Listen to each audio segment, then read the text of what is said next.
Terrence always locked the door. Always. Even when he was inside. He had this thing about it, had been that way for all 8 years of their marriage. He would check the lock twice, sometimes 3 times before bed. So when Noelle turned the knob and it just opened, something cold settled in her chest. She stepped inside. The living room was empty. Not messy, not rearranged. Empty. The couch was gone. The coffee table, the floor lamp, the bookshelf she had spent 3 weekends sanding and refinishing herself. The rug her mother had given them as a wedding gift. All of it. Gone. Noelle stood in the doorway for a long time. She set her bag down on the hardwood floor because there was nowhere else to put it. The sound of it hitting the floor echoed through the hollow room. She walked slowly through the house, room by room, and it was the same everywhere. The dining room, bare walls, bare floor. The kitchen. Every dish, every pot, every utensil taken from the cabinets, even the spice rack. He had taken the spice rack. The bedroom was the worst. The bed frame, the mattress, the nightstands. Her jewelry box was gone. The closet was half empty, his side cleaned out. But he had left her clothes hanging there, untouched, like a cruel courtesy, as if to say, I took everything that mattered to me, and you were not on that list. On the kitchen counter, stuck to the bare granite with a piece of tape, was a yellow sticky note in Terrence's handwriting. It read, "The lawyer will be in touch." 5 words. 8 years of marriage. 5 words. Noelle peeled the note off the counter and held it between her fingers. She read it 3 times. Then she folded it in half and put it in her coat pocket. She did not cry. She would not give this empty house the satisfaction of hearing her break. She walked to the garage. The garage had been Terrence's domain. His golf clubs, his power tools, his workbench with the expensive vice grip he never actually used. All gone now. The shelves were bare.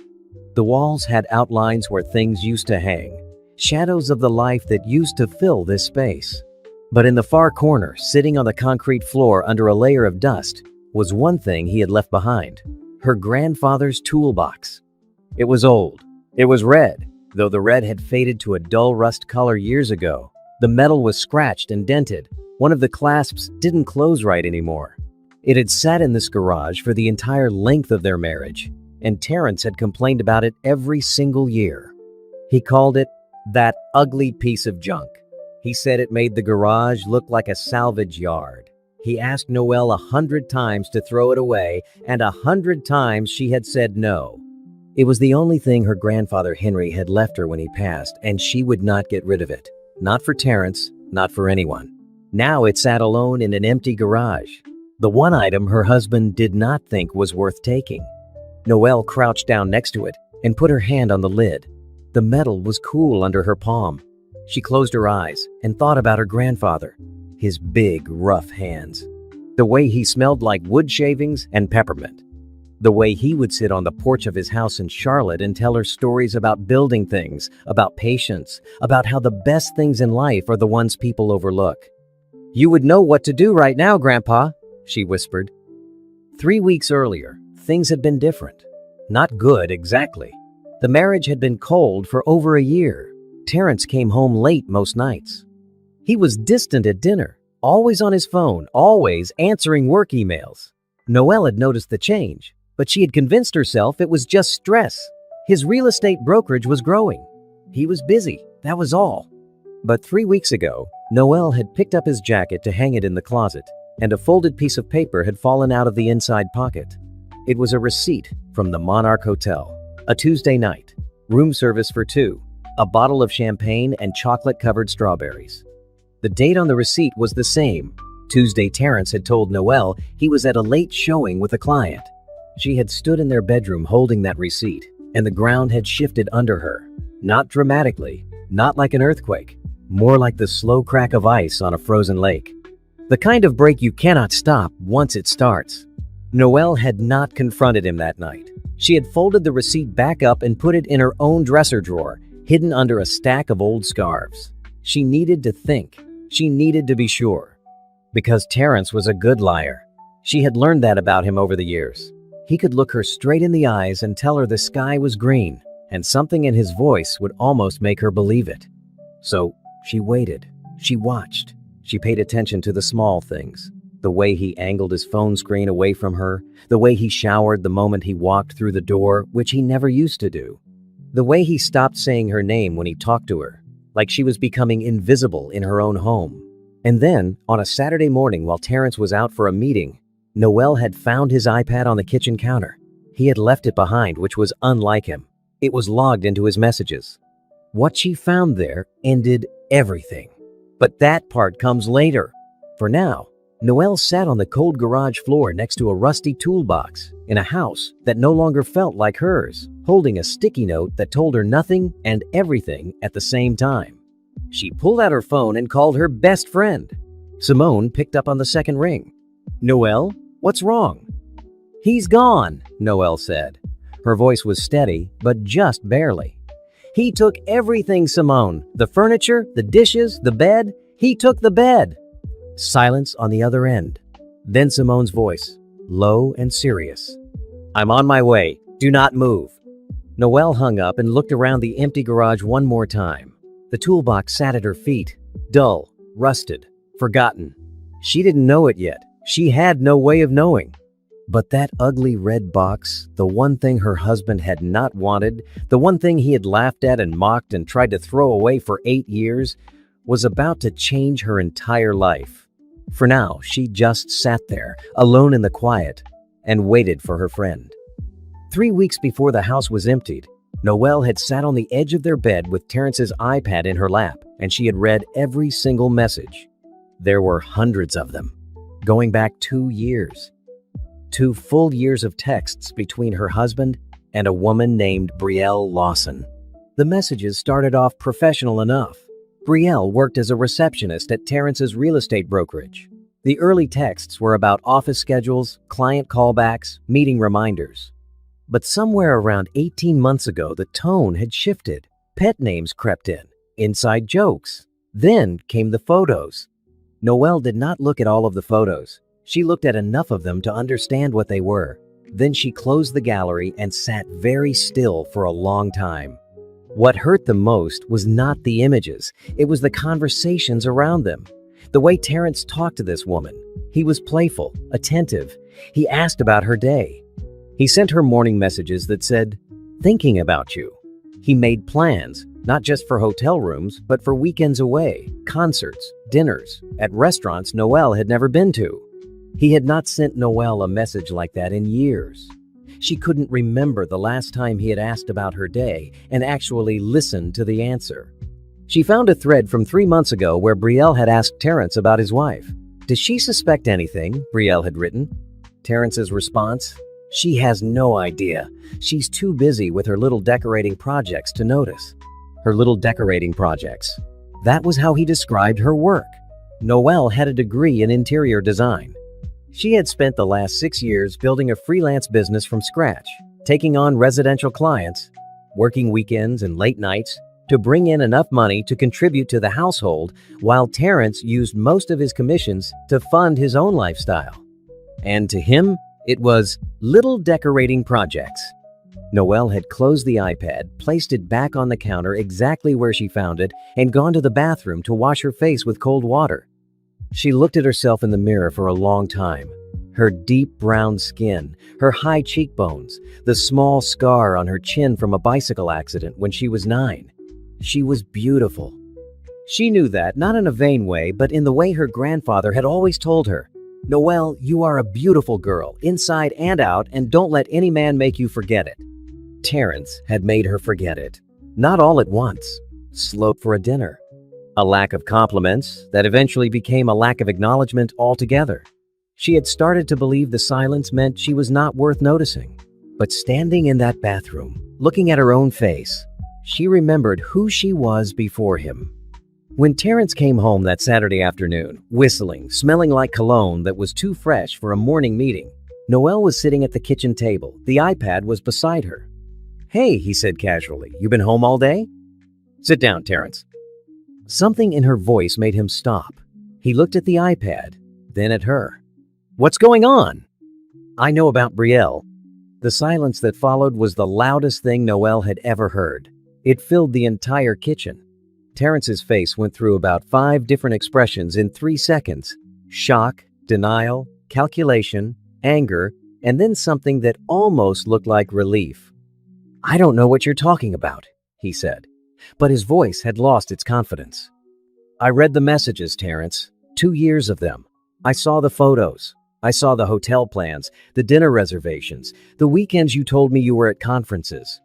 He sat down slowly, not across from her, but at the far end of the table, like he needed distance. "Look, Noelle. Do not lie to me. That's the one thing you can do for me right now. Do not sit in this kitchen and lie to my face." Another silence. He rubbed his hands together, looked down at the table, then back up at her. "Fine," he said. "Yes, it happened. But you need to understand, things between us haven't been right for a long time. You know that." "So that's your reason." "I'm just saying, it's not black and white. We stopped connecting. You were always working, always in your own world with your design stuff. I tried to talk to you about it." Noelle stared at him. "When? When did you try to talk to me about it?" He opened his mouth, then closed it, because they both knew the answer. He had never tried. He had just found someone else. "Brielle makes me feel alive," he said quietly, like this was supposed to be an explanation that would make sense. "She's exciting. She pays attention. She's 28, Terrence. She works at your front desk." "That's not what this is about." "You're right. What this is about is that you have been lying to me every single day for 2 years. You looked me in the eyes, morning after morning, and you lied." Terrence leaned back in his chair and crossed his arms. And then he said the thing that burned the deepest. "Maybe if you had put as much effort into this marriage as you put into rearranging furniture for strangers, we wouldn't be here." Noelle stood up from the table. She picked up the iPad and placed it gently in front of him. "I want a divorce," she said. "Noelle, come on. Let's not be dramatic about this. I want a divorce, and I want you to move out. This is my house too." "Then I'll leave." "Oh, now you want to leave? After everything I've done for this family?" She almost responded to that. Almost. The words were right there, lined up and ready. All the nights she had cooked dinner alone. All the holidays he had cut short. All the school reunions and family events she had attended by herself because he was working late. All the times she had made excuses for him to her friends, to her mother, to herself. But she did not say any of it, because she realized in that moment that Terrence was not someone who could hear the truth. He had built a version of reality where he was the good guy, and nothing she said would crack it. So she turned and walked out of the kitchen, took her phone into the bedroom, and called Simone. "He admitted it," Noelle said. 2 years, Simone, 2 years." "I'm so sorry, Noelle. I need a lawyer." Simone gave her Patricia Okafor's number that same night. Patricia was a family law attorney Simone's cousin had used 2 years ago. She was known for being thorough, honest, and impossible to intimidate. Noelle called Patricia on Monday morning and told her everything. "I'll need copies of those messages," Patricia said. "Screenshots, timestamps, anything you can get." "Do you have access to financial records?" "Some. He keeps a lot of things separate." "That's going to be a problem. Men like Terrence always have something tucked away where they think no one can see it. We'll find it." What Patricia did not say, and what Noelle would learn the hard way, was that finding hidden money meant nothing if you couldn't prove it in court. And Terrence, for all his faults, was very good at hiding things. That night, Noelle slept in the guest room. Terrence slept in the master bedroom like nothing had happened. She could hear him on the phone through the wall, his voice low and muffled, and she knew exactly who he was talking to. She lay in the dark, staring at the ceiling, and she made herself a promise. She would not scream, she would not beg, she would not give him the satisfaction of seeing her fall apart. She would walk out of this marriage with her dignity, even if it was the only thing she had left. The divorce moved fast and ugly. Within a week of Noelle's confrontation, Terrence had hired an attorney named Lance Greer, a man known around the county courthouse for being loud, aggressive, and fond of turning simple divorces into courtroom theater. Lance Greer did not care about fairness. He cared about winning. Patricia Okafor was the opposite. She was calm, precise, and she never raised her voice. She read every document twice. She asked questions that seemed small but always led somewhere important. And she told Noelle the truth, even when the truth was hard. "Here's where we stand," Patricia said during their second meeting. They were in Patricia's office downtown, a clean, no-nonsense space with floor-to-ceiling bookshelves and a single plant on the windowsill.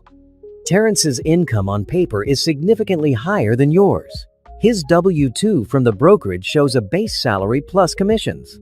Your freelance income varies year to year, and the last 2 years were not your strongest." "Because I was holding the household together while he was running around with Brielle," Noelle said quietly. "I understand, but the court looks at numbers, not context. We'll push for a fair split, but I want you to be prepared. He's going to fight for the house." "Let him have it." Patricia looked at her across the desk. "Are you sure? That house has equity. It's worth fighting for." "I do not want to spend the next year in a courtroom arguing over a house that smells like his cologne. I want this to be done." Patricia nodded slowly. "I respect that, but I need you to understand something. Terrence is not going to play fair. He's already moved some of his commission income into an account we can't easily trace. I've requested financial disclosure, but Lance Greer is dragging his feet. They're stalling. Can we make them comply?" "We can push, and we will. But it takes time, and every day they stall is a day they have to move things around." The court proceedings played out over 3 months. 3 months of paperwork, filings, motions, and 2 appearances before a judge who seemed perpetually tired. Terrence showed up to every court date in expensive suits with Lance Greer at his side, looking relaxed and confident. He played the role of a reasonable man being forced through an unfortunate process. He told the judge that he and Noelle had simply grown apart. He expressed his deep respect for her. He even managed to look sad at the right moments. Noelle sat across the aisle in the green blouse her mother had sent her from North Carolina, the one with the small gold buttons. She wore it like a kind of quiet strength. She did not perform for the judge. She told the truth. She answered questions directly. She did not cry. When it came to the property split, Terrence's attorney argued that the house was primarily funded by Terrence's income, that the mortgage was in his name, and that Noelle's financial contribution to the household was inconsistent. They presented spreadsheets. They presented bank statements. They made it look like Noelle had been a passenger in the marriage, financially speaking. Patricia pushed back. She showed the judge records of Noelle's design income being deposited into their joint account. She showed grocery receipts, utility payments, and evidence that Noelle had funded most of the household's daily expenses, while Terrence's commissions went into his personal accounts. But the judge, a man named Judge Fenton who had seen thousands of divorces, looked at the bottom line. Terrence earned more. The house was in Terrence's name. The mortgage was in Terrence's name. The ruling came down on a Thursday afternoon. Terrence got the house. He got the newer car, a black SUV that Noelle had never liked anyway. He got the majority of the savings, though Patricia managed to secure a settlement payment for Noelle that was, in Patricia's words, not nothing, but not what you deserve. Noelle got her personal belongings, her clothing, a smaller settlement check, and whatever items she claimed as hers from the household. "What about the toolbox?" Patricia asked during the final property review. Terrence's attorney actually laughed. "The toolbox? That rusty thing in the garage? My client has no interest in it. She can have it." It was entered into the record. Noelle Carter would receive one red metal toolbox, described as antique, of no significant value, among her personal effects. Terrence signed the papers with a pen that clicked too loudly in the quiet courtroom. He did not look at Noelle when he signed. He looked at Lance Greer, who gave him a small, satisfied nod. Noelle signed next. Her hand was steady. Outside the courthouse, Patricia walked Noelle to her car, which was the older of their 2 vehicles, a sedan that Terrence had grudgingly let her keep. "I know this doesn't feel like a win," Patricia said. "It doesn't. But you're free, and that is worth more than anything in that house." Noelle thanked her, got in her car, and drove to the house one last time to collect her things. Terrence was not there. He had gone somewhere with Brielle, probably celebrating. The house was half-packed already, boxes with his name on them, new furniture catalogs on the counter. He was already redecorating, erasing her from the space before she had even finished moving out. Simone met her at the house with her pickup truck. Together, they loaded up Noelle's clothes, a few boxes of personal items, some framed photos of her grandfather, and the toolbox. The toolbox was heavy. It always had been. Noelle and Simone each took one end and carried it to the truck bed. "What's even in this thing?" Simone asked, wiping her hands on her jeans. "Grandpa's old tools. Hand planes, chisels, some wrenches. He was a carpenter and a machinist. He kept everything." "It weighs a ton." "It's solid metal. They made things to last back then." Simone looked at the toolbox in the truck bed, then at the house, then back at Noelle. "You deserve better than this, Noelle. You know that, right?" "I know." They drove away from the house without looking back. In the rearview mirror, Noelle saw the garage door closing slowly, automatic on its timer. The house sat behind her, getting smaller. She had spent 8 years in that house. 8 years of cooking, cleaning, decorating, fixing, compromising, apologizing, and pretending. Now it was Terrence's. All of it. The house, the yard, the mortgage payments, the leaky faucet in the upstairs bathroom that he had never bothered to fix. All his. In the back of Simone's truck, the rusty toolbox rattled quietly over every bump in the road. Its weight shifted. Its old metal groaned. And somewhere inside it, beneath a false bottom that no one had touched in over a decade, there were things waiting to be found. But Noelle did not know that yet. All she knew was that everything she owned in the world now fit inside one truck. "Where to?" Simone asked. "Anywhere but here," Noelle said. Simone reached over and squeezed her hand. Then she turned up the radio and drove. The apartment was on the 3rd floor of a building that smelled like cleaning solution and old carpet. It had 1 bedroom, a bathroom with a shower that took 4 minutes to get hot, a kitchen the size of a hallway, and a living room with 1 window that looked out onto the parking lot. The rent was $1,100 a month. It was what Noelle could afford. Simone helped her carry boxes up the narrow staircase. They made 6 trips. On the last trip, they brought up the toolbox together, and Simone nearly dropped her end on the 2nd floor landing. "I swear this thing has bricks inside it," Simone said, catching her breath. They set the toolbox in the corner of the living room next to the wall. There was no furniture to put it on, no shelf or table, just the corner. The apartment came unfurnished. Noelle had a sleeping bag, a pillow, and a suitcase of clothes. Simone stood in the middle of the empty living room with her hands on her hips. "This is temporary," she said. "You hear me? Temporary." "I know." "I mean it, Noelle. This is not your life. This is just where you're standing right now. You're going to get through this." Noelle nodded, but the truth was, standing in that apartment with bare walls and bare floors, she did not feel like someone who was going to get through anything. She felt hollow. Simone left around 9 that night after they ate takeout sitting on the floor. She hugged Noelle at the door and told her to call anytime, day or night. Then Noelle was alone. The first week was the hardest. She went to work each morning, meeting with her freelance clients, putting together design boards, sourcing fabrics and paint colors. She was good at this. She had always been good at this, but her heart was not in it. She moved through the days like she was watching herself from outside her own body. At night, in the apartment, it was worse. The quiet was the kind that presses against your ears. No sounds of Terrence watching television in the other room. No footsteps, no keys jingling in the door. Just her own breathing and the hum of the refrigerator. She did not call Terrence. She did not check his social media. Simone had made her promise. "Block him on everything," Simone had said. "I mean it. Every platform, every app. You do not need to see what he's doing." Noelle had blocked him. But some nights, lying in her sleeping bag on the floor, she still wondered. Not because she wanted him back. She knew she did not want him back. But because her brain kept replaying the 8 years, searching for the moment things went wrong, searching for the things she could have done differently. She knew this was a trap. She knew it was not productive. Patricia had told her, "You did not cause this. Do not spend your energy trying to figure out what you could have changed." He made his choices. But knowing something and feeling something are 2 different things. By the 2nd week, Noelle had bought a cheap futon, a small kitchen table, and 2 folding chairs. She hung 1 photo on the wall, a picture of her grandfather standing in front of his workshop in Charlotte, wearing his canvas apron, smiling his wide, gap-toothed smile. It was the only decoration in the entire apartment. One Thursday evening, after a particularly long day of client meetings that led nowhere, Noelle came home and sat on the futon and stared at the toolbox.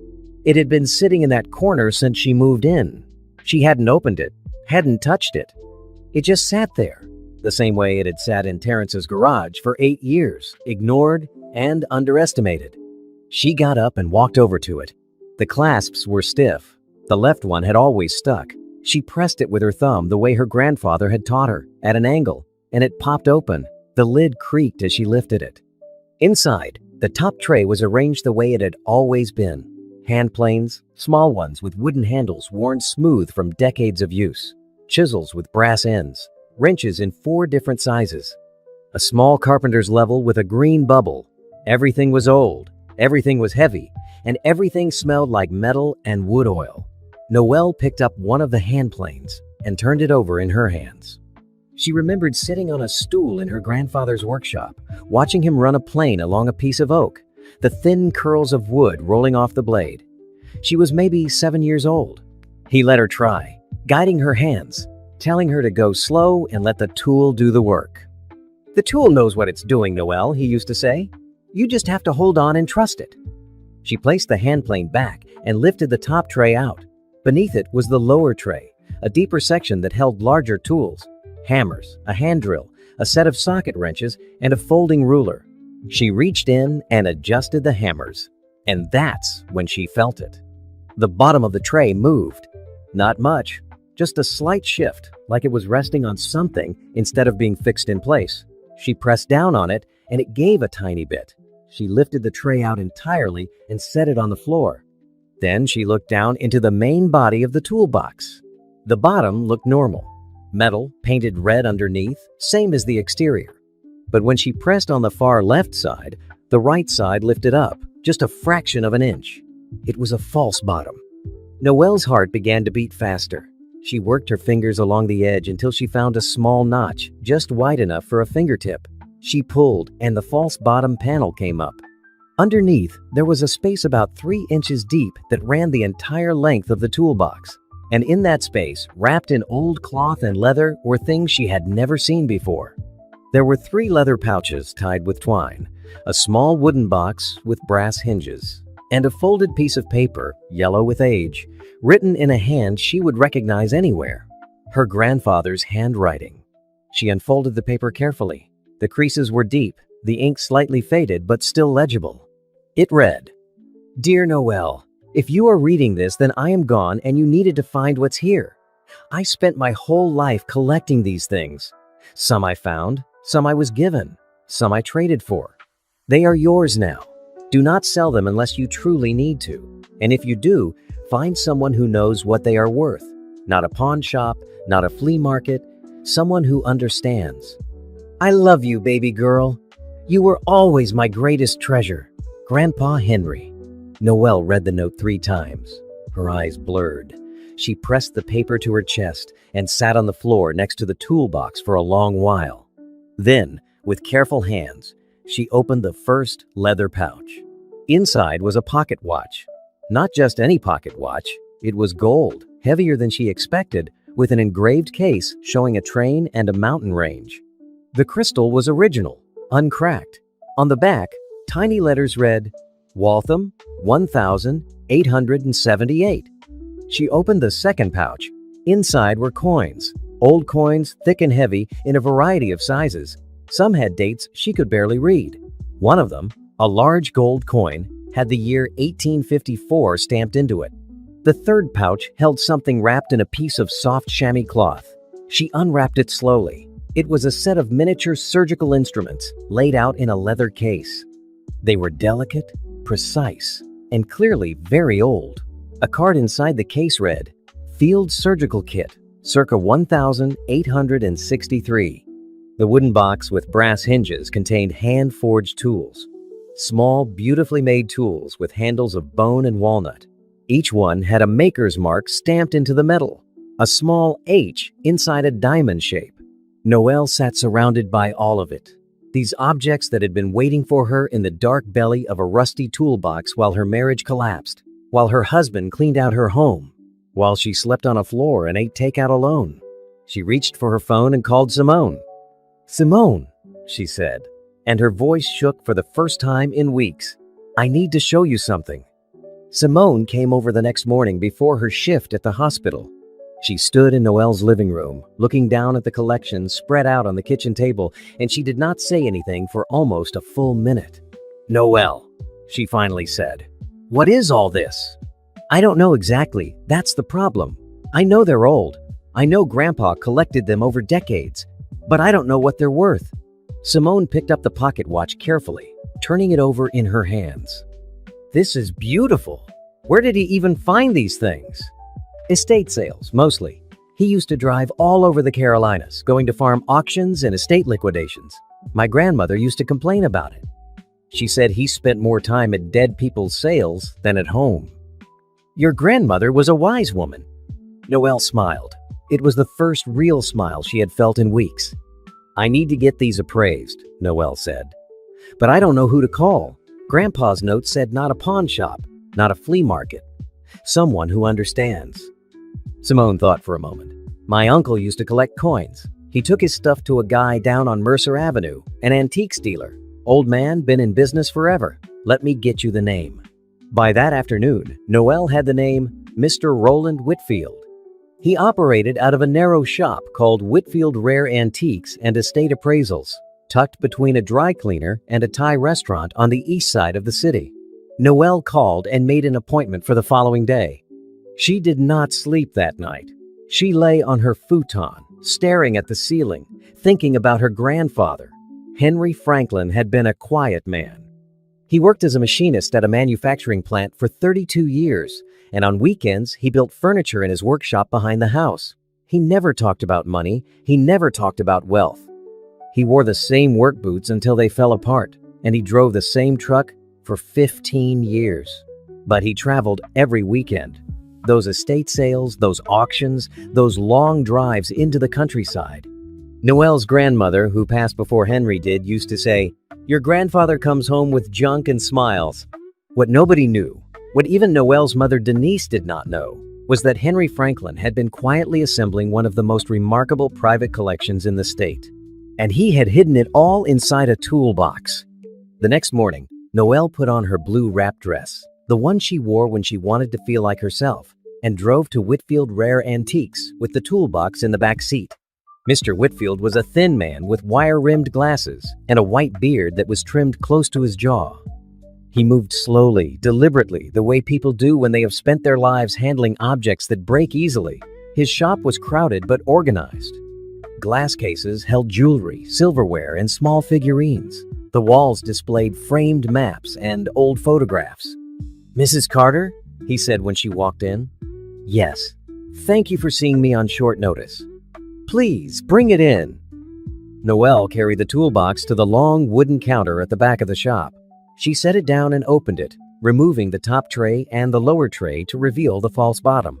Then she laid out the leather pouches, the wooden box, and her grandfather's note. Mr. Whitfield put on a pair of cotton gloves. He picked up the pocket watch first. Within 5 seconds, his expression changed. The polite, professional calm was replaced by something sharper. He brought the watch close to his face, turning it slowly, examining the engravings, the crystal, the movement visible through the back case. "Where did you get this?" he asked. "My grandfather. He collected things his entire life. These were hidden in the toolbox." Mr. Whitfield set the watch down carefully and picked up the coins. He examined each one individually, using a jeweler's loupe. His hands were steady, but Noelle noticed a slight tension in his shoulders, the kind of tension a person shows when they are trying very hard to stay calm. He spent 45 minutes going through everything: the surgical kit, the hand-forged tools, the coins, the pocket watch. He made notes on a pad of paper, jotting down dates, maker's marks, and condition assessments. When he reached the hand-forged tools in the wooden box, he set down his loupe and took off his glasses. "Mrs. Carter, do you know what these are?" "Old tools." "These are hand-forged woodworking tools made by Josiah Pemberton.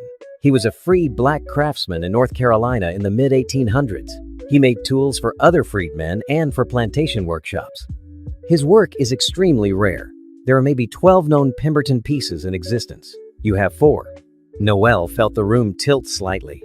The pocket watch is in 1,878 Waltham Railroad grade in near mint condition.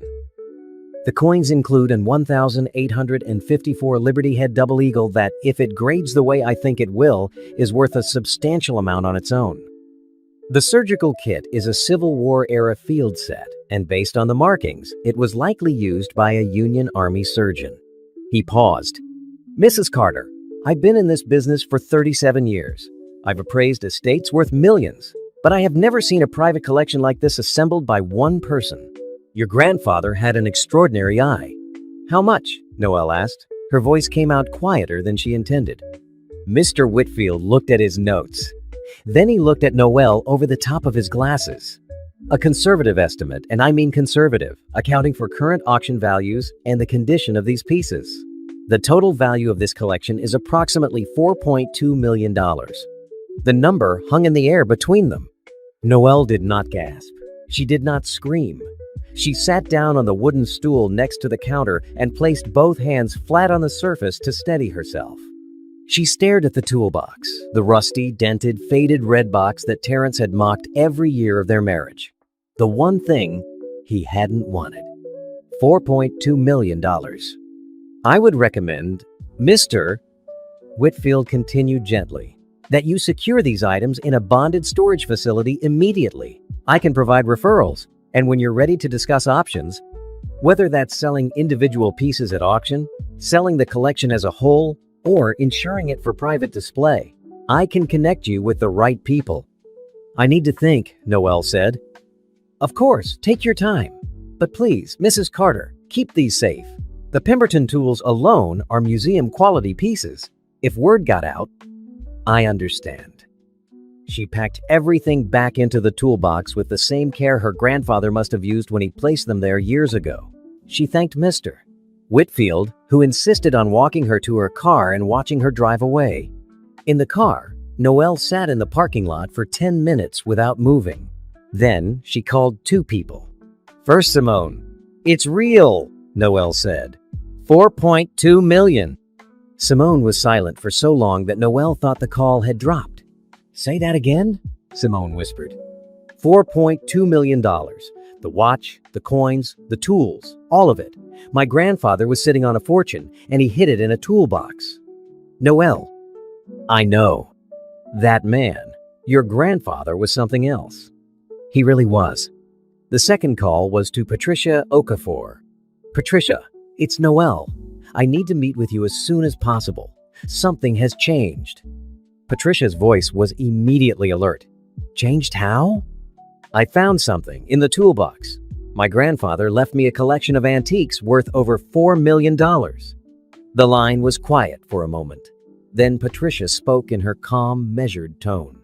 Do not tell anyone else. Do not post anything online. Do not contact Terrence. Come to my office tomorrow morning at 8. We need to talk about how to protect this. Already planned on it. Noelle, this is good news, but we need to handle it carefully. The divorce is finalized, but there are windows where an ex-spouse can try to challenge a settlement if new assets come to light. We need to make sure every single piece of this is airtight. Terrence signed it away. He didn't want the toolbox. It's on the record. I know, and that works in our favor. But let me review everything. I want this locked down so tight that not even Lance Greer can touch it. That night, Noelle sat on her futon with the toolbox at her feet and her grandfather's note in her hands. She read it one more time. I love you, baby girl. You were always my greatest treasure. She folded the note carefully and placed it back inside the toolbox. Then she closed the lid, pressed the stiff clasp until it clicked, and went to sleep. For the first time in months, she slept through the entire night. Patricia Okafor's office at 8 in the morning had the feeling of a place where serious things happened. The blinds were half open, letting in pale blue daylight. A pot of coffee sat on the side table. Patricia was already at her desk, 2 folders open in front of her, reading glasses on, pen in hand. Noelle sat down across from her, wearing her maroon blazer and a pair of pressed black slacks. She had the appraiser's written estimate in an envelope. She slid it across the desk.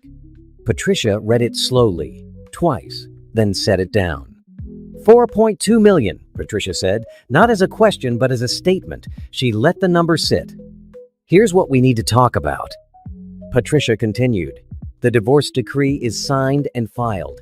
In the property settlement, the toolbox was listed as a personal item of yours, described as, and I'm quoting from the document, one antique metal toolbox, no significant monetary value. Terrence's attorney did not contest it. Terrence himself waived any claim to it in writing. So he can't come after it. Legally, no. The division is final. Personal property was allocated. He accepted the terms. But I've seen ex-spouses try creative arguments when this kind of money surfaces. They claim fraud, hidden assets, misrepresentation. The claims almost never succeed when the asset was clearly disclosed and waived, but they can be costly and stressful to fight. So what do? You stay quiet. For now, for at least the next 6 months, you tell no one about this outside of myself and whoever you've already told. Simone knows. Simone is fine. Anyone else? No. Good. Keep it that way. I'm going to have a colleague in asset protection review the divorce settlement language. If we need to file any supplementary documentation to reinforce your claim, we'll do it preemptively. I also want you to open a trust, not a personal account, a trust. It provides a layer of protection and keeps the assets separate from anything that could be contested. Noelle listened carefully and took notes on a small pad she had brought with her. Now, Patricia said, leaning back in her chair, what do you want to do with the money? Noelle had been thinking about this since the moment she left Mr. Whitfield's shop. I don't want to sell everything at once. Mr. Whitfield said the Pemberton tools are museum pieces. I want to keep those, at least for now. Maybe loan them to a museum eventually. My grandfather would have liked that. Patricia nodded. The rest, the watch, the coins, the surgical kit, I'll sell through a reputable auction house when the time is right. Mr. Whitfield said he can advise on timing. In the meantime, I want to use some of the settlement money I already have, plus a small portion from a private sale of one of the coins, to start my business properly. What kind of business? I'm an interior designer. I've been freelancing for 6 years, taking whatever work I can get. Small jobs, residential rooms, home staging for real estate agents. But I've always wanted to open my own firm, a real studio with employees, commercial clients, the kind of projects that change how spaces feel for hundreds of people. Patricia studied her for a moment. You've thought about this. I've had a lot of empty nights in a small apartment. Thinking is about the only thing I could afford. Good. Thinking is free, and it pays well later. Over the next 2 weeks, Noelle put the plan in motion. She worked with a financial advisor Patricia recommended, a woman named Helen Cross, who specialized in sudden wealth management. Helen helped Noelle set up the trust, diversify a portion of the funds into investments, and create a budget for the business launch. The most important thing, Helen told her, is to not change your visible lifestyle overnight. Live within your freelance income for now. Let the business grow organically. When you start showing profit from the firm, then you adjust your spending accordingly. It looks natural. It attracts no attention. Noelle followed the plan with precision. She did not buy a new car. She did not move out of the small apartment, not yet. She continued taking freelance clients during the day. But in the evenings and on weekends, she was building something. She found commercial space on Birch Street, a 900 square foot storefront with tall windows and original hardwood floors. It had been empty for months, and the landlord gave her a fair lease. She hired a contractor to repaint the interior. White walls, clean lines, exactly the aesthetic she wanted for her studio. She ordered furniture, drafting tables, sample shelves, a client meeting area with a round table, and 4 blue upholstered chairs. She named the firm Franklin Design Co. after her grandfather. Simone came by during the build-out, bringing sandwiches and coffee. She stood in the middle of the unfinished studio, looking around with wide eyes. You're really doing this, Simone said. I'm really doing it. Noelle, I'm so proud of you I could burst. Please don't. I just had the floors refinished. Simone laughed, and Noelle laughed too, and it felt good. It felt like a sound she had been missing for months. Noelle put out a quiet announcement on her professional network page. Nothing flashy, just a simple post with a photo of the studio door, freshly painted, with the name Franklin Design Co., stenciled in green letters. Within a week, she had 3 inquiries. One was a restaurant owner looking to redesign his dining room. One was a couple renovating a brownstone.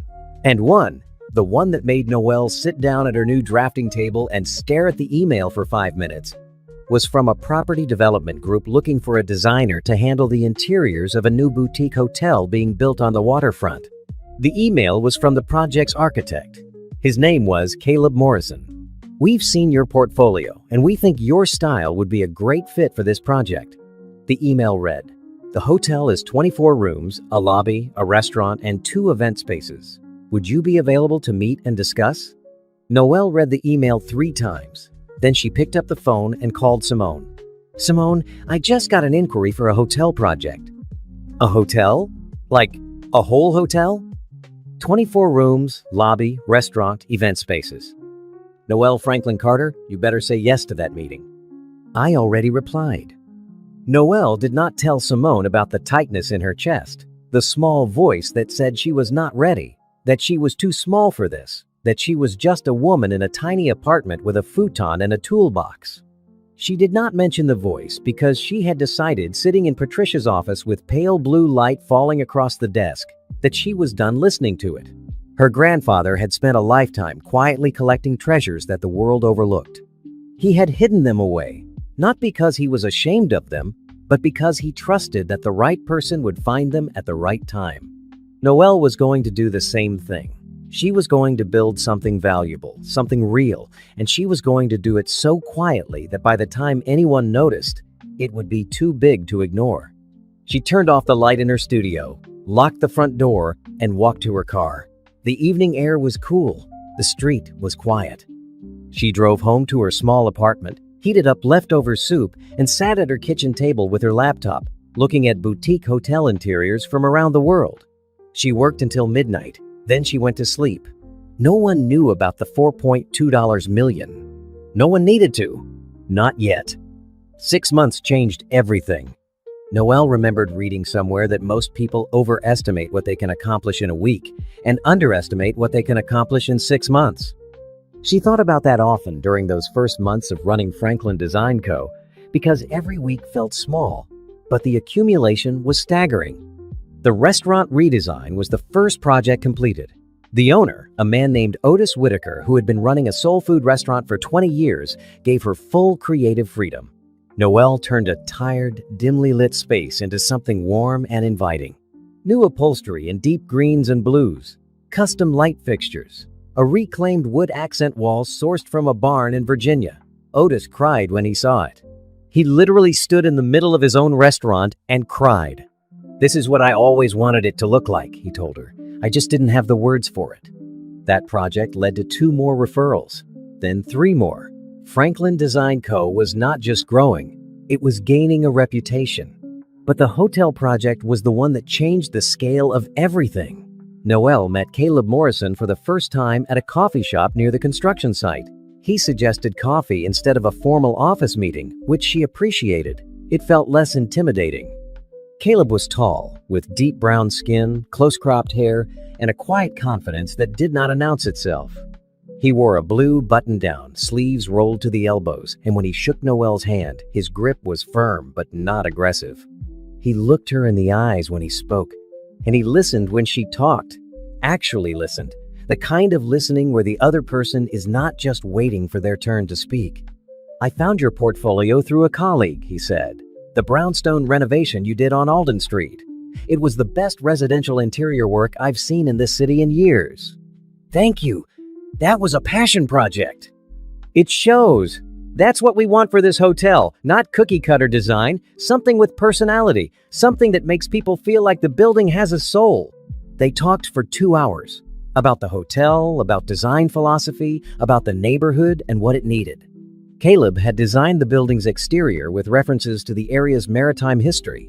Noelle proposed interiors that complemented that without being theme park obvious. Textured fabrics that recalled sailcloth. Color palettes drawn from the ocean and the sky. Not a literal blue and white scheme, but subtle nods. Local art in every room, commissioned from artists in the surrounding community. Caleb leaned back in his chair and smiled. the first full smile she'd seen from him. "You understand what we're trying to do," he said. "I understand what this building wants to be. It just needs someone to bring it out." The contract was signed 2 weeks later. It was the largest project Noelle had ever taken on, and it required her to expand the team. She hired Janine Pryor, a 26-year-old design school graduate who had applied to the firm with a handwritten cover letter and a portfolio full of clever, resourceful solutions for small spaces. "I grew up in a 2-bedroom apartment with 4 siblings," Janine told Noelle during the interview. "I learned that design isn't about having a big space. It's about making any space feel like it belongs to you." Noelle hired her on the spot. With Janine and another assistant, a logistics coordinator named Ruben Flores, Franklin Design Co. moved from a one-woman operation to a real team. They worked long hours in the Birch Street studio, spreading fabric samples across the drafting tables, debating furniture placement, making mood boards that covered the entire back wall. In the middle of all of this, Noelle bought the townhouse. It was on Prospect Lane, in a neighborhood she used to drive through on her way to client meetings, always admiring the tree-lined streets and the brick facades. The townhouse had 3 bedrooms, a small garden in the back, original crown molding, and a view of the park from the second-floor balcony. It needed work, which was fine. Noelle knew exactly what to do with it. She paid cash. The money came from the trust, carefully structured so that the purchase was clean and untraceable to anything that could raise questions. Helen Cross handled the details. The first thing Noelle put in the new townhouse, before the furniture, before the curtains, before anything else, was the toolbox. She placed it on the living room shelf, where the light from the front window fell across its surface every morning. Moving day was a Saturday. Simone came with her truck again, and this time there was more to move. Noelle had accumulated things over the past 6 months. The futon, which she donated, a real bed, kitchen supplies, books, work materials. "From a sleeping bag on the floor to a townhouse on Prospect Lane," Simone said, standing in the new kitchen. "In 6 months." "It's not about the money," Noelle said. "I know, it's about the life. It's about building something that's mine, something nobody can take."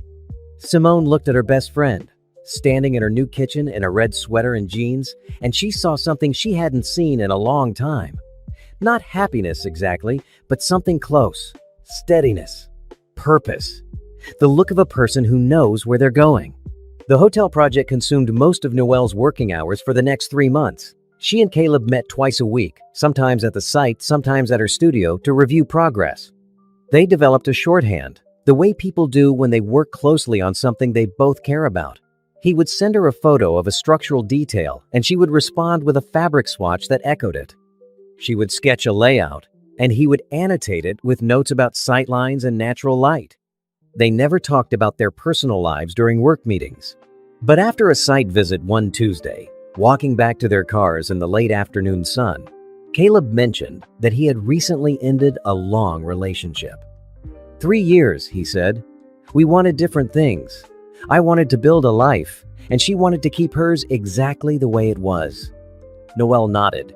She understood that kind of mismatch. "What about you?" he asked. "If you don't mind my asking." "Divorced. Recently." "I'm sorry." "Don't be. It was necessary." He did not push for more, and she appreciated that. He simply nodded, said, "I understand," and they went to their respective cars. But something had shifted. Not dramatically. It was more like a door opening just slightly, not enough to walk through, but enough to let a little air in. Noelle was not looking for love. She was not interested in romance. She had work to do, a company to build, a life to reconstruct. But she noticed things about Caleb. The way he treated the construction workers with the same respect he showed clients. The way he carried a worn copy of a poetry collection in his messenger bag. The way he brought coffee for the whole team when he visited the studio, always remembering that Janine liked hers with oat milk. She noticed these things and filed them away. For later, when she was ready, if she was ever ready. For now, the work was enough. Terrence Carter had always believed he was the smartest person in any room. It was the quality Noelle had once mistaken for confidence back when they were dating, when his certainty about everything had felt like stability instead of arrogance. Now, 9 months after the divorce, that certainty was cracking. The house on Ridgefield Drive, the house he had fought so hard to keep, was becoming a weight around his neck. The mortgage was $3,200 a month, property taxes, maintenance. The leaky faucet in the upstairs bathroom that had been dripping since before the divorce, the one he had always told Noelle he would fix and never did, had turned into a bigger problem. Water damage in the wall. A plumber's estimate that made his eyes water. And then there was Brielle. When their relationship started, Brielle Lawson had been exciting. She was young, she laughed at his jokes, and she made him feel like the most interesting man alive. For 2 years, while he was still married, the affair had been fueled by secrecy and adrenaline. Hotels, weekend getaways, expensive dinners that he hid from Noelle under business expenses. But once Brielle moved into the Ridgefield house, the dynamic changed. The secrecy was gone. The adrenaline faded. What was left was a 28-year-old woman who was used to being spoiled, and a 37-year-old man who could no longer afford it. Brielle wanted things. She wanted the kitchen remodeled. She wanted new furniture, even though Terrence had taken most of the furniture from his marriage with Noelle. She wanted vacations. She wanted a new car because the one she was driving didn't match the neighborhood. "Terrence, we live in this beautiful house, and the living room still looks like your ex-wife decorated it," Brielle said one evening, flipping through a home design magazine on the couch. "It is decorated. It's boring. I want something modern, something that feels like us." "That costs money, Brielle." "You have money." He used to. The real estate market in the region had been strong for years, and Terrence's commissions had been substantial. But over the last 2 quarters, things had slowed. Interest rates climbed. Listings sat on the market longer. Buyers pulled back. His income dropped by nearly 40%, and it happened so gradually that he didn't fully register it until his checking account balance told the story. He was not broke, but he was spending more than he was making, and Brielle's expectations had not adjusted to match. They argued more about money, about the house, about the future. Brielle was not interested in budgeting. She was not interested in compromise. She had entered this relationship as the other woman, the exciting alternative, and she had no intention of downgrading to the role of a domestic partner counting pennies. "Maybe if you worked harder," she told him one night during an argument about a credit card bill. It stung, because it sounded like something he had once said to Noelle. He didn't make the connection, not consciously, but it lingered. Meanwhile, the mortgage payments were becoming a problem. Terrence had always been good at keeping up appearances, but the numbers were getting harder to manage. He skipped a payment in March, then another in May. The bank sent letters. He ignored them, telling himself the market would bounce back. It always did. On a Tuesday morning, standing in line at a coffee shop, Terrence saw a copy of a local business magazine on the rack by the register. The cover featured a photo of a sleek, modern hotel lobby with a headline, "The Rise of Boutique Design: How Local Firms Are Reshaping Hospitality." He almost didn't pick it up, but then he saw a smaller photo in the bottom corner. A woman standing in front of a storefront. Green letters on the glass door, "Franklin Design Co." It was Noelle. He bought the magazine. He sat in his car and read the article twice. The feature was about Noelle's firm and its work on the waterfront boutique hotel.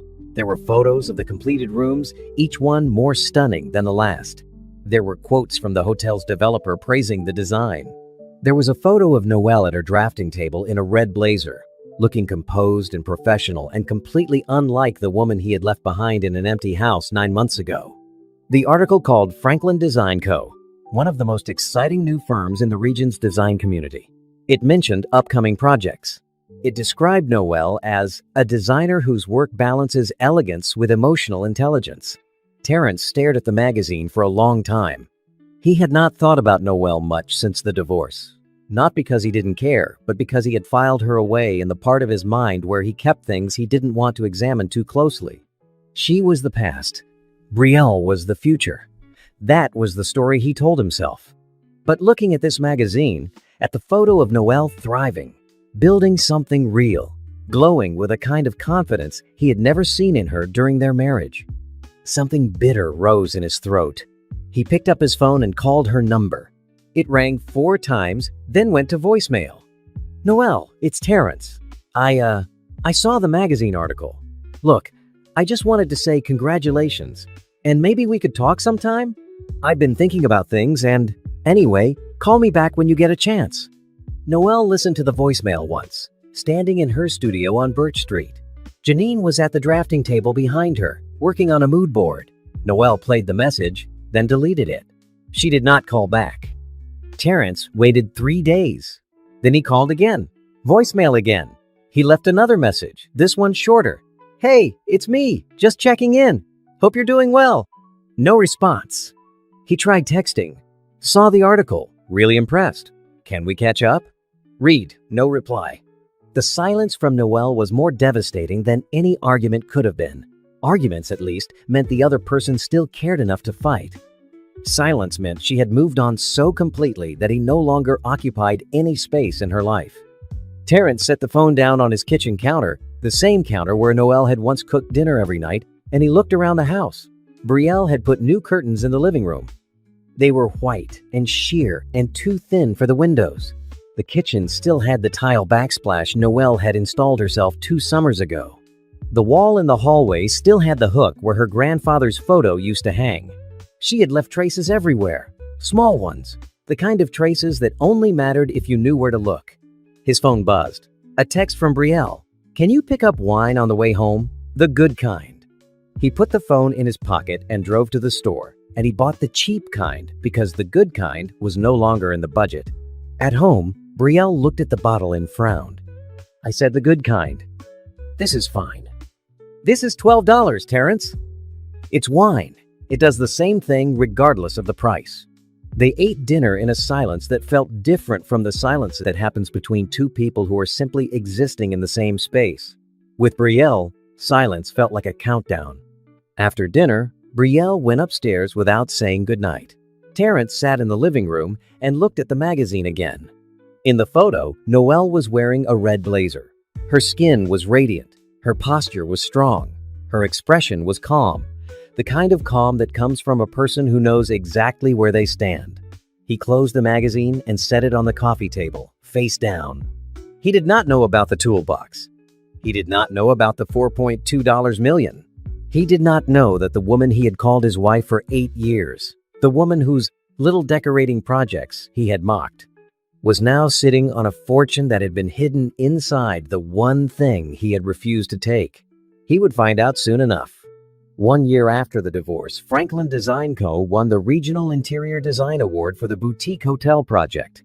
The ceremony was held at the Whitcomb Center downtown, a venue Noelle had actually visited once as a guest years ago when Terrence dragged her to a real estate industry gala. She remembered feeling invisible that night, standing in a corner in a sparkling water and waited to go home. Now she stood at the podium in a green silk dress with gold earrings that caught the stage lights. The room held 200 people, and they were all looking at her. "Thank you," she said. Her voice was clear and even. "This award belongs to the entire Franklin design team. Janine Pryor, who brought more creativity to this project than I could have asked for. Ruben Flores, who somehow kept us on schedule despite my tendency to change my mind about textiles at the last possible moment." Quiet laughter from the audience. But I want to talk about the name of the firm for a moment. Franklin Design Co. is named after my grandfather, Henry Franklin. He was a machinist and a craftsman in Charlotte, North Carolina. He spent his life building things with his hands. Beautiful things, practical things, things that lasted. He taught me that good work speaks for itself, that you don't need to announce your value to the world. You just need to do the work, and the right people will notice. She paused. My grandfather left me something when he passed. Something I didn't fully understand the value of until very recently. He left me a toolbox, a rusty, dented, old red toolbox that he had carried around for decades. Everyone who saw it thought it was junk, but inside that toolbox was a lifetime of quiet brilliance. Rare antiques, hand-forged tools, pieces of history that he had collected one by one over the course of his entire life. The room was still. I learned something from that toolbox. I learned that the things other people overlook are sometimes the most valuable things in the room. I learned that just because something looks ordinary on the outside doesn't mean it's ordinary on the inside. And I learned that the people who love you the most sometimes leave you gifts that take time to understand. She lifted the award, a crystal piece etched with the firm's name. This is for you, Grandpa. Everything I build because you taught me how." The applause was warm. Noelle returned to her seat at the front table, where Simone was wiping her eyes with a cocktail napkin and Janine was grinning so wide it looked like it hurt. 2 weeks after the ceremony, a journalist named Diane Kessler from the city's main newspaper reached out to Noelle for a feature piece. Diane was writing a series on local entrepreneurs, and Noelle's speech had caught her attention. "I'm interested in the full story," Diane said during their phone call. "The toolbox, the grandfather, how you started the firm. There's something powerful there." Noelle considered it carefully. She talked to Patricia first. "The divorce has been final for over a year," Patricia said. "The asset division is settled and cannot be reopened. The toolbox was explicitly allocated to you in the decree. There is no legal risk in going public." "What about Terrence?" "What about him? He has no claim. The document is clear, and his own attorney laughed it off during proceedings. If he tries anything, we shut it down in a day." Noelle gave the interview. The article ran on a Sunday, front page of the lifestyle section. The headline read, "The Rusty Toolbox: How One Woman's Inheritance Became a $4.2 million Discovery and a Design Empire." The piece told the story well. Diane Kessler was a careful writer. She covered Noelle's childhood in Charlotte, her grandfather's life and legacy, the discovery of the hidden compartment, the appraisal, and the founding of Franklin Design Co. The article included a photo of Noelle in her studio and another of the toolbox itself, sitting on the shelf in her townhouse, polished but still bearing its original dents and scratches. Times. Noelle's phone did not stop buzzing. Interview requests, partnership inquiries, messages from old friends, and notes from strangers who found the story moving. Janine had to manage the studio inbox because it was overflowing with messages from potential clients. Terrence Carter read the article on Sunday afternoon. He was sitting on the couch in the Ridgefield house, the house with the second notice mortgage letter sitting on the kitchen counter. The house where Brielle had packed a bag 2 weeks earlier and gone to stay with a friend for a while after their latest argument about money. He was alone. He read the article once, quickly, his eyes scanning for the key details. Then he read it again, slowly. The toolbox. The rusty red toolbox. The one he had called "that ugly piece of junk." The one he had begged Noelle to throw away. The one his own attorney had laughed about during the divorce proceedings. It was worth $4.2 million. The number landed in his stomach like a stone dropped in water. He felt the impact spread outward, rippling through every memory, every conversation, every moment he had mocked that box and the woman who refused to let it go. He picked up his phone and called Lance Greer. "Lance, I just read something. My ex-wife's toolbox, the one we left out of the settlement because it was worthless. It's worth $4 million. We need to reopen the settlement." Lance Greer was quiet for a moment. Then he sighed. "Terrence, we went over the personal property allocation line by line. The toolbox was listed. You waived any claim to it. I have the signed document. But I didn't know it was worth $4 million. That has to be fraud. She hid the value." She didn't know the value either. The article says she discovered the hidden compartment after the divorce was finalized. There's no fraud if the value was unknown to both parties at the time of the agreement. But, Terrence, listen to me. The item was her personal inheritance from before the marriage. It was classified as her separate property. You explicitly declined it. Even if you hadn't, it would be an uphill battle. Premarital inheritance is one of the hardest things to claim in a divorce settlement. You have no case. There has to be something. Anything. There isn't. I'm sorry, but this is not something I can help you with. If you want a second opinion, I can refer you to someone, but I'm telling you, any attorney worth their license will say the same thing." Terrence hung up and sat in the quiet house for a very long time. He thought about calling Patricia Okafor's office directly. He did the next morning, leaving a message with her secretary. Patricia called him back herself. "Mr. Carter," she said, and her voice had the same calm authority it always had. "I'm calling you as a courtesy. You have no legal basis for any claim against the assets described in the recent article. The toolbox was allocated to my client during the divorce. You waived your interest. The items inside were a premarital inheritance. This matter is closed." "She knew," Terrence said. "She must have known." My client discovered the hidden compartment after the settlement was finalized. The appraiser's documentation includes dated records confirming the timeline. There is nothing here for you, Mr. Carter. I strongly advise you not to pursue this further. The line went dead. Terrence set the phone on the counter and looked around the empty kitchen. The house was too big for one person. The silence was the wrong kind of silence. Not peaceful, just empty. He thought about the sticky note he had left Noelle the day he cleaned out the house. 5 words. The lawyer will be in touch. He wondered what she had felt when she read it. If she had cried, if she had been angry. He would never know, because Noelle had not called him back, and she never would. 1 year and 3 months after the divorce, on a Saturday morning in early October, Noelle Franklin Carter stood on the balcony of her townhouse on Prospect Lane and drank coffee while the sun came up over the park across the street. The air was cool, the kind of cool that arrives with autumn and reminds you that time is always moving forward, that seasons do not stop for anyone's grief or joy. The trees in the park were beginning to turn, yellows and oranges pressing through the green. A man jogged along the path with a golden retriever that kept stopping to investigate squirrels. Noelle wore a blue cotton robe and slippers.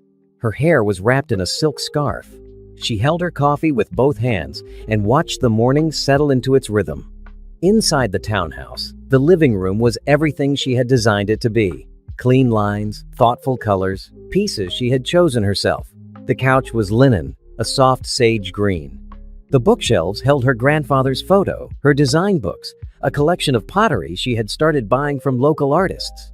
And on the center shelf, lit by the morning sun streaming through the front windows, sat the toolbox. She had not restored it to look new. That would have been wrong. She had cleaned it carefully, removed the surface rust, and sealed the metal to stop further deterioration.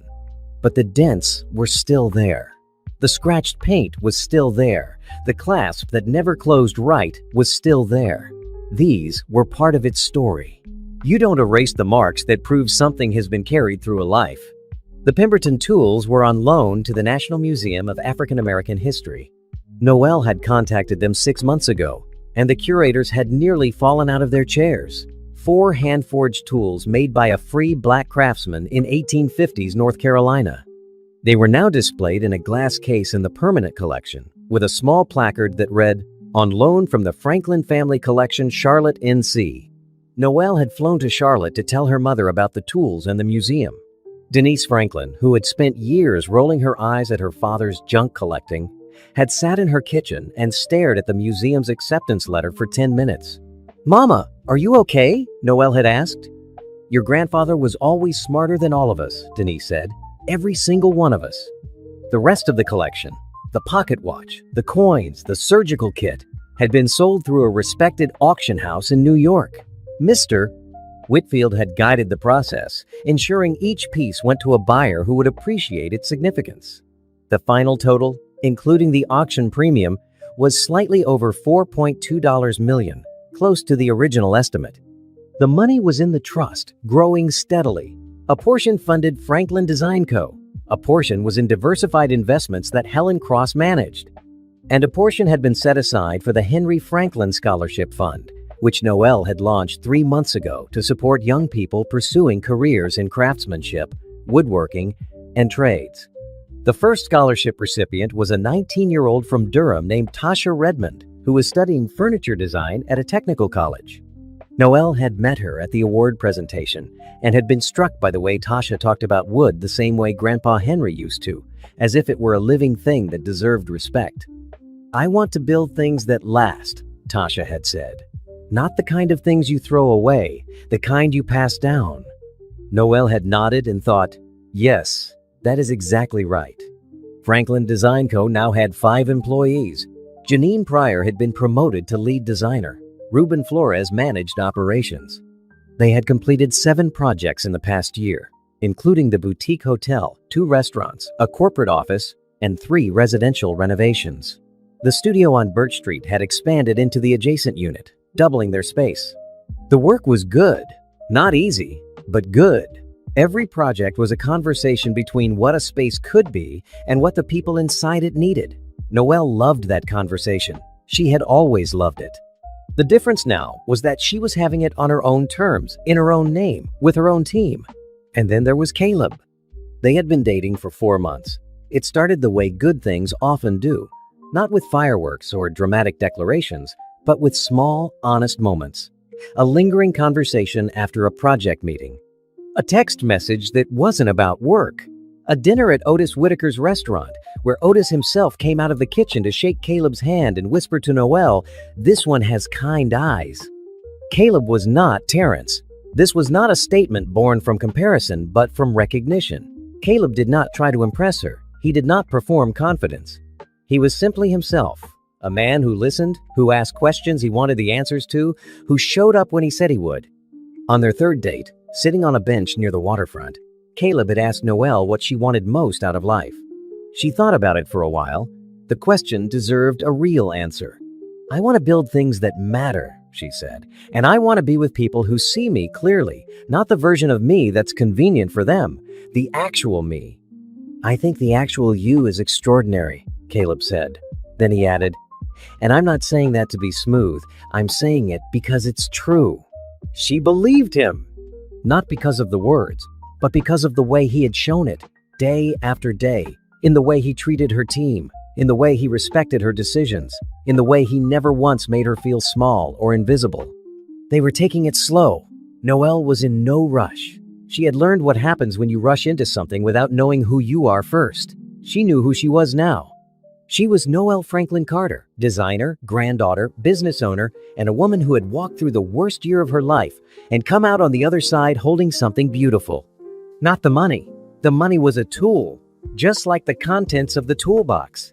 Useful, valuable, but not the point. The point was this. She was standing on her own balcony, in her own home, drinking coffee she made in her own kitchen, looking out at a morning that belonged entirely to her. No one had given her this. She had built it, piece by piece, the same way her grandfather had built his collection. The same way he had built furniture in his workshop. Slowly, carefully, with intention. Her phone buzzed on the kitchen counter. She walked inside and picked it up. A text from Simone. "Breakfast? I'm craving that place on 7th. A text from Janine. "New client inquiry. Big one. Details in your inbox." A text from Caleb. "Good morning. Hope today is as good as you deserve." She smiled. 3 messages. 3 people who saw her clearly. That was more wealth than any toolbox could hold. She set the phone down and looked at the toolbox on the shelf. The morning light moved across its surface, catching the old red paint, the dents, the scratches, the imperfect clasp. It was not beautiful in the way most people understood beauty. It was beautiful in the way things are when they have survived. Noelle put on her coat, a bright red one that Simone said made her look like a woman who owned the city, and headed for the door. She had breakfast to eat, clients to meet, and a life to continue building. The toolbox stayed on the shelf, catching the light, patient, steady, full of history.